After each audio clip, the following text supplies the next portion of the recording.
The Prince of wakwaPhindangene have said it several times that he will be happy if he closes his eyes.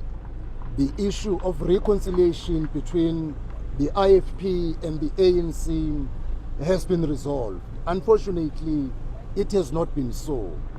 But as leaders who remain behind, we will pick up the spear of His Excellency and raise the matter of reconciliation between the IFP and the ANC. I'm sure the leaders of the ANC, they know the matter, and it will be up to them even to initiate that, because I'm publicly saying it.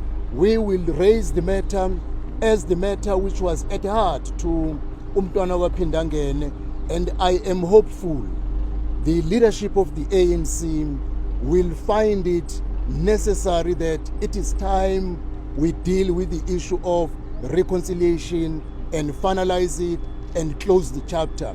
But I must say, the issue of reconciliation does not mean that the IFP and the ANC must come together as one political party. It doesn't mean that, but it says the